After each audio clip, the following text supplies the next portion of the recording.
Deus, ele dá uma missão para Jonas. Vai na Nínive e entrega uma palavra para eles, que eu vou derrotar, que eu estou descontente com aquele povo. Para que nós entendamos essa mensagem, aquele povo era um povo muito idólatra. Era um povo conhecido pela sua crueldade. Era um povo muito ruim de coração. Então Deus estava enfurecido com aquele povo, porque ele estava fazendo com as crueldades, com a maldade que aquele povo estava fazendo. Então Deus manda Jonas. Tem algumas faltas de entendimento, heresia, enfim, que dizem que Jonas ficou com medo. O texto, a Bíblia não diz que Jonas ficou com medo, mas nós podemos deduzir, né? Imaginar. O texto nos permite imaginar Deus vindo para Jonas e diz assim: ó, você vai lá, para aquele povo lá que vamos imaginar aqui, que está acostumado a torturar pessoas, que está acostumado a matar pessoas, e você vai chegar naquele povo e vai dizer que eu vou matar eles. Então podemos imaginar que talvez Jonas sim ficou com medo de dar este recado, mas não era só porque o povo era idólatra. Eles adoravam Estar, que é uma deusa da fertilidade. Eles adoravam muitos deuses, que abominavam aos olhos de Deus, eram abomináveis aos olhos de Deus. Então Deus dá essa missão para Jonas: vai lá e dá esse recado. E o que acontece com Jonas? Jonas, ele, no coração dele, ele se amedronta, fica com medo, ou se rebela contra Deus e diz assim: não, eu não vou.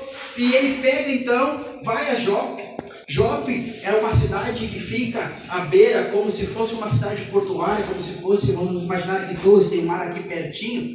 Então, Jonas vai a Jope, pega uma passagem, entra no barco e toma uma passagem para ir para Tarsis. Jonas está na Ásia. Se alguns irmãos ainda não foram, né, para a Ásia ou para a Europa, mas todos aqui, certo, estudar geografia, nós temos um pouco de noção. Então, Jonas está lá na Ásia, perto da Ásia Menor, e dele pega uma passagem e vai para a Espanha. Tarsis é na Espanha, no outro continente europeu. Então pega cerca de 3.000 quilômetros de Jope e mais 3.800 quilômetros de Nínive, da onde era a promessa, onde, aliás, era o recado que ele tinha que dar. A missão dele era ir para Nínive. E ele vai a 3.800 quilômetros de distância. Só que os planos de Deus para a vida de Jonas, aquela ordem que Deus deu para Jonas, não adiantava ele desviar. Então conta o texto que na metade do caminho, ou uma certa ocasião do caminho, começa a soprar muitos ventos.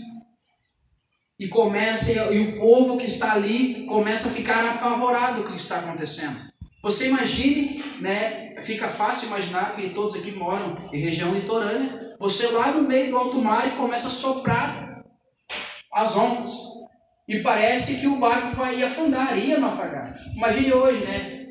Nós temos os barcos que têm uma estrutura melhor, agora imagine. Há muitos anos atrás, há milhares de anos atrás. Então começa a soprar aqueles ventos e aquelas ondas começam e parece que o barco ia se despedaçar. Então conta a história que de pronto eles começam a tirar as coisas, para tirar o peso do barco. E começa a tocar todas as coisas fora. E Jonas está lá no porão, bem tranquilo, descansando. Então desce os marinheiros, chegam lá e perguntam para Jonas: como é que você consegue estar aí parado? Ajude nós a jogarmos as coisas fora, ajude nós, clame pelo teu Deus. Detalhe, ali naquele barco, a maioria das pessoas tinha os seus deuses. As pessoas daquele barco adoravam outros deuses, acreditavam em outros deuses. E eu começo a ver a obra de Deus, de tudo, a permissão de Deus acontecer nos pequenos detalhes. Então conta a história que eles chegam para Jonas e dizem: você vai ficar aí dormindo? Você vai ficar aí com tudo acontecendo? Nós vamos morrer? Então Jonas diz: mas eu sou o culpado. Eu me rebelei contra o meu Deus, o Deus de Israel. Eu sou culpado, por isso tudo está acontecendo, a culpa é minha. Então eles tiram a sorte, tiram a prova dos 30, vamos dizer assim, e realmente eles veem que Jonas é o culpado pelaquela grande tempestade.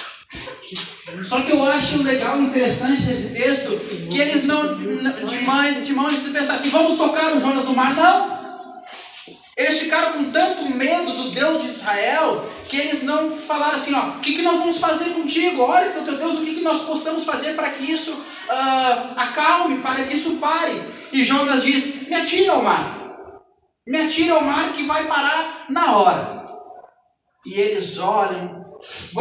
Eu sempre gosto de dizer, vamos entrar no texto, vamos começar a imaginar, porque se nós trazermos a imaginação, se nós darmos a imaginação, nós conseguimos entender melhor a palavra de Deus. E eu começo a imaginar eles conversando. Mas vamos matar esse homem inocente? Ele não fez nada. E se esse Deus está revoltado contra ele, e de repente nós matamos ele, agora daqui a pouco esse Deus se revolta contra nós e também quer tirar a nossa vida. E eles começam a conversar entre si. E Jonas diz, jogue-me ao mar. Então eles fazem um voto. E dizem assim, nós vamos jogar esse homem ao mar. E eles pedem para Deus que este sangue desse inocente não caia sobre nós. Então eles jogam Jonas. Jonas é engolido pelo grande peixe. E nós podemos imaginar aqui que é uma baleia, é um grande peixe. E irmãos, talvez você diga assim, não, mas eu não sei se os irmãos aqui são crentes ou são cristãos, mas tem muitas pessoas que quando a gente fala, não, mas isso é impossível. Uma pessoa ficar 3 dias, 3 noites numa barriga de um peixe, isso já aconteceu outra vez. Uns 2 séculos passados aconteceu e foi comprovado que tem como uma pessoa ficar assim na barriga de um peixe, de uma baleia. Então conta a história que Jonas é lançado. E Deus, eu vejo aqui a graça de Deus sobre a vida de Jonas. Eu já começo a ver o amor de Deus sobre a vida de Jonas. E Jonas então, Deus poupa a vida de Jonas e ele fica. E o texto não nos diz, mas nós podemos imaginar que a baleia deve ter vomitado ali perto de Jope de novo. Porque aonde Nínive não tinha cidade, não tinha mar perto. Então ele teria que fazer todo o percurso a pé, 800 quilômetros a pé.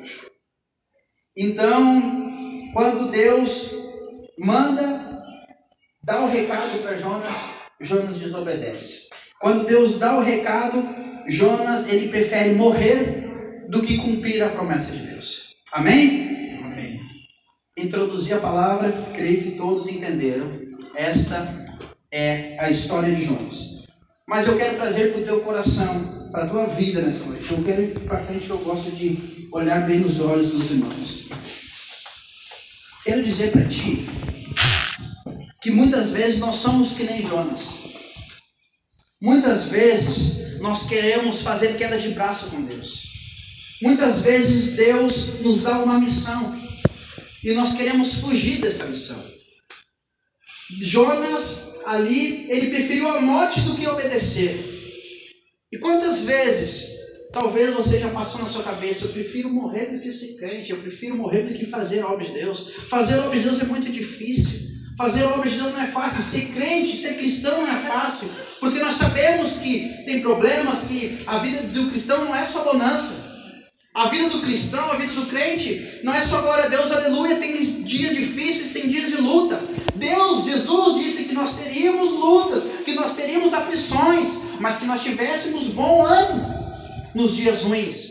Deus não nos prometeu só flores, só mar de rosa. Deus disse que nós teríamos problemas, Deus disse que nós teríamos dificuldade, que nós teríamos pessoas que se levantariam contra as nossas vidas. Jesus disse tudo isso. Só que quando os problemas vêm sobre a nossa vida, quando as dificuldades vêm sobre a nossa vida, nós nos acovardamos.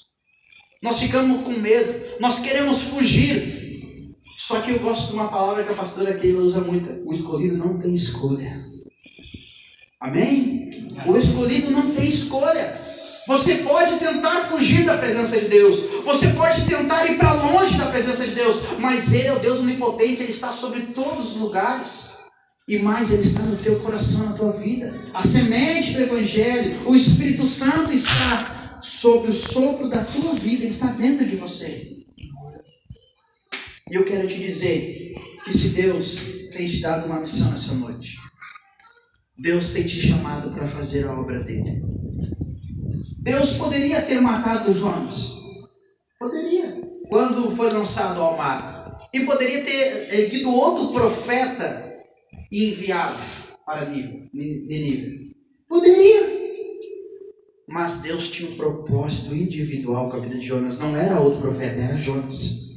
Eu quero te dizer para ti que não é outro profeta, é você que Deus quer usar nessa noite. Amém, Jesus, aleluia. Deus, Ele não quer trazer outra pessoa, Ele quer te usar você no seu ministério.